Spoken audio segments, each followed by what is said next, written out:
ರೈತರ ಅಕ್ರಮ ಬಂಧನ ವಿರೋಧಿಸಿ ಪ್ರಗತಿಪರ ಸಂಘಟನೆಗಳು ಒತ್ತಾಯಿಸಿ ಆಗ್ರಹ. ವಿಜಯನಗರ ಜಿಲ್ಲೆ ಕೊಟ್ಟೂರು ತಾಲೂಕು ಪ್ರಗತಿಪರ ಸಂಘಟನೆ ಪದಾಧಿಕಾರಿಗಳು ಬೆಂಗಳೂರು ದೇವನಹಳ್ಳಿ ತಾಲೂಕಿನ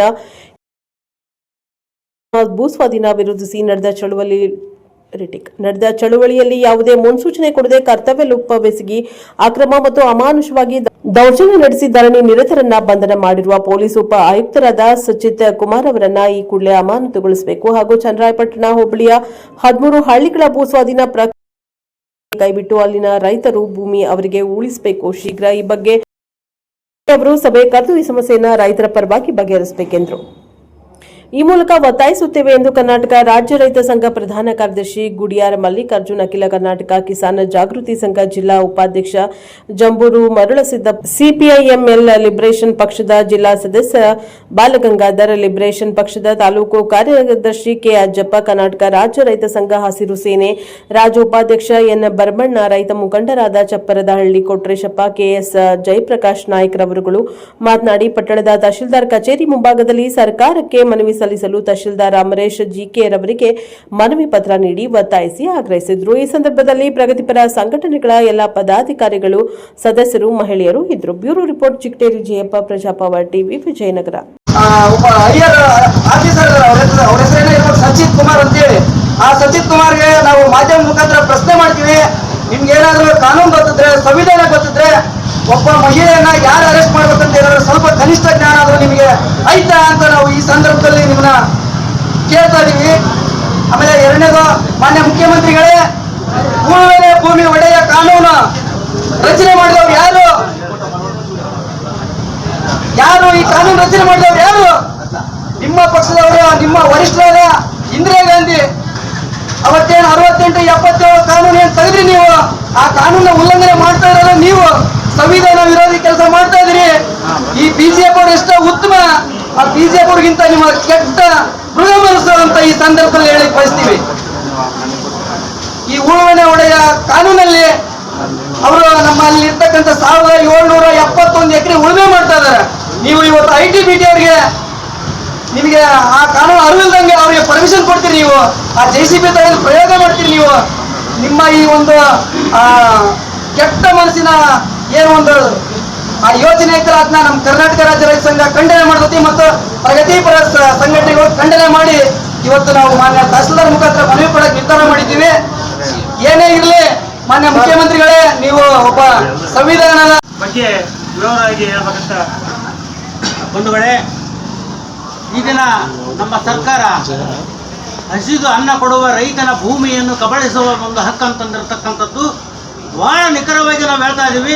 ಇವತ್ತು ಏನು 222-23 ಮಂದಿ ಕುಂತಾರಲ್ಲ ಚೇರ್ ಮೇಲೆ, ಇವತ್ತು ಅವರಿಗೆ ಅನ್ನ ನೀಡೋರು ಯಾರು ಅನ್ನೋದು ಅವರಿಗೆ ಅರಿವಿಲ್ಲ.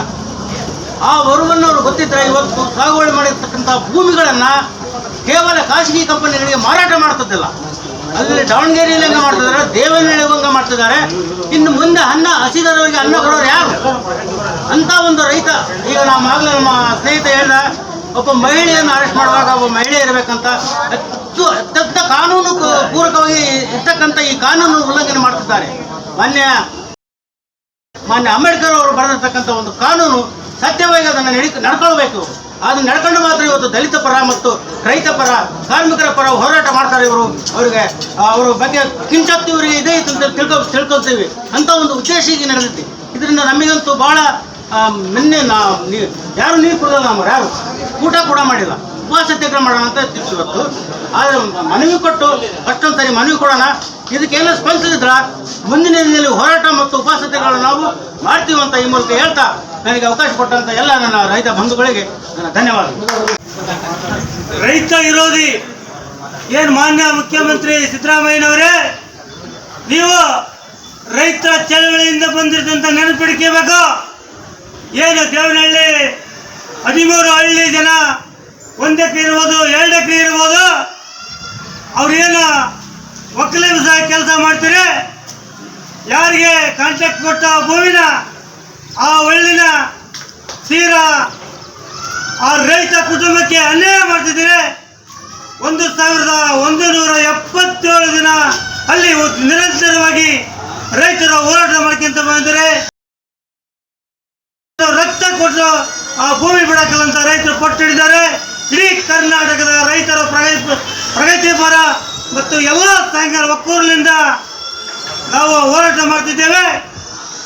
ನಾವೀಗ ಸವಾಲಾಗ್ತಿದ್ದೇವೆ, ಮಾನ್ಯ ಮುಖ್ಯಮಂತ್ರಿಗಳೇ, ಶೀಘ್ರವಾಗಿ ಆ 13 ಹಳ್ಳಿಗೆ ಬಡ ಕುಟುಂಬ ರೈತರಿಗೆ ವಾಪಸ್ ತಗೋಬೇಕು ಕೂಡಲೇ. ಇಲ್ಲವಾದಲ್ಲಿ ಇಡೀ 224 ಕ್ಷೇತ್ರ ಪ್ರತಿ ಹಳ್ಳಿಯಲ್ಲಿ ಪ್ರಗತಿಪರ ಸಂಘ ಒಕ್ಕೂಟದಿಂದ ಜೈಲ್ಬಲಚಲನೆ ಮಾಡೋದು ಸಿದ್ಧವಾಗದೇವು ಅಂತ ಹೇಳ್ತಾ ನಾವು ಒತ್ತಾಯಿಸಿದ್ದೇವೆ. ಇನ್ನು ಮೊನ್ನೆ ನಡೆದಿರ್ತಕ್ಕಂಥ ಜಗಳೂರು ದೇವನಹಳ್ಳಿ ಅಂತಾರಾಷ್ಟ್ರೀಯ ವಿಮಾನ ನಿಲ್ದಾಣದ ವ್ಯಾಪ್ತಿಗೆ ಬರ್ತಕ್ಕಂಥ 13 ಹಳ್ಳಿಯಲ್ಲಿ 13 ಹಳ್ಳಿಯನ್ನ ಎತ್ತಂಗಡಿ ಮಾಡಿಸ್ಬಿಟ್ಟು ಜಾಗತೀಕರಣ ಉದಾರೀಕರಣದ ಹೆಸರಿನಲ್ಲಿ ಈಗ ಒಂದೇ ಸರ್ಕಾರದ ಕುತಂತ್ರ ಇಲ್ಲ, 2 ಸರ್ಕಾರದ ಕುತಂತ್ರ ಇದೆ. ರಾಜ್ಯ ಸರ್ಕಾರ ಕೇಂದ್ರ ಸರ್ಕಾರದ ಕುತಂತ್ರದಿಂದ ಈ 13 ಹಳ್ಳಿ ರೈತರನ್ನು ಒಕ್ಕಲೆಬ್ಬಿಸುವ ಕುತಂತ್ರವನ್ನು ಮಾಡಿದ್ದಾರೆ. ನಿಮ್ಮ ಕುತಂತ್ರ ತಂತ್ರಗಳಿಗೆ ನಾವು ಎದುರುವುದಿಲ್ಲ, ಜಗ್ಗುವುದಿಲ್ಲ, ಬಗ್ಗುವುದಿಲ್ಲ. ಅಲ್ಲಿರೋ 13 ಹಳ್ಳಿ ರೈತರು, ಇಲ್ಲಿ ನಾವು ಸೇರಿರ್ತಕ್ಕಂಥ ಪ್ರಗತಿಪರ ರೈತರು ನಮ್ಮ ಕರ್ನಾಟಕದಲ್ಲಿ 222 ವಿಧಾನಸಭಾ ಕ್ಷೇತ್ರದಲ್ಲಿ ಪ್ರಗತಿ 24 ಕ್ಷೇತ್ರದಲ್ಲಿ ನಾವು ಹಳ್ಳಿಗೆ